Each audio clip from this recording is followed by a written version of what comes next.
Dhaba style लसूण मेथी तर तुम्ही खाल्लंच असाल रामकृष्ण हरी मंडळी. तर चला पाहूयात लसूण मेथी तेही ढाबा स्टाईल. मेथीला स्वच्छ धुवून कट करून घ्यायचा. पॅनमध्ये अर्धी वाटी शेंगदाणे, अर्धी वाटी डाळवा आणि थोडेसे तीळ त्यामध्ये टाकून घ्यायचे आहेत आणि खरपूस असं भाजून घ्यायचं आहे. भाजल्यानंतर सर्व मिक्सरच्या भांड्यामध्ये काढून घेऊन त्यामध्ये थोडंसं पाणी टाकून फाईन अशी पेस्ट बनवायची आहे. नंतर पॅनमध्ये आपल्याला थोडंसं ऑइल टाकायचं आहे आणि त्यामध्ये लसूण टाकायचं आहे आणि तो मस्त खरपूस रंग येईपर्यंत छान असं फ्राय करून घ्यायचं आहे आपल्याला. छान असं लसूण फ्राय झाल्यानंतर त्यामध्ये आपल्याला मेथी टाकून घ्यायचं आहे.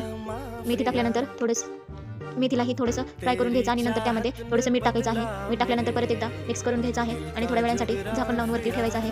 थोडा वेळ झाल्यानंतर छान अशी मेथी आपली तयार होईल. नंतर त्याला परत मिक्स करून घ्यायचं आहे.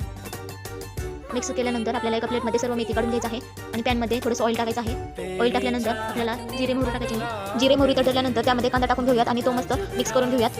कांदा परतल्यानंतर त्यामध्ये थोडीशी कोथिंबीर टाकायची आहे. कोथिंबीर ऑप्शनल आहे, टाकायची असेल तर टाकू शकता, नाही टाकायचं असेल तर नाही टाकलं तरी चालेल. त्यानंतर 1 चमचा लाल तिखट टाकलेला आहे. आपण बनवलेलं शेंगदाणे आणि डाळव्याचं पेस्ट त्यामध्ये टाकायचं आहे आणि मस्त मिक्स करून घ्यायचं आहे. मिक्स झाल्यानंतर त्यामध्ये टोमॅटोची प्युरी टाकायची आहे आणि तेही छान मिक्स करून घ्यायचं आहे. नंतर झाकण लावून 5 मिनिटांसाठी ठेवायचं आहे. परत एकदा काढायचं आहे आणि छान असं मिक्स करून घ्यायचं आहे. सर्व मिक्स झाल्यानंतर त्यामध्ये आपल्याला मेथी टाकायची आहे आणि तेही छान पद्धतीने मिक्स करून घ्यायचं आहे. मेथी टाकल्यानंतर जर आवश्यकता असेल तर थोडंसं पाणी टाकू शकता. शक्यतो पाणी गरम असलं पाहिजे. पाणी टाकल्यानंतर परत एकदा मिक्स करून आणखी 2 मिनिटांसाठी झाकण लावून वरती ठेवायचं आहे.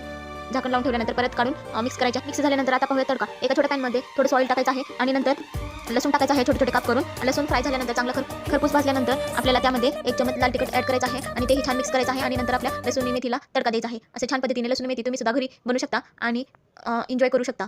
खा प्या आणि एन्जॉय करा आणि माझ्या चॅनलला सबस्क्राईब करायला विसरू नका. लाईक करा, शेअर करा आणि कमेंट्स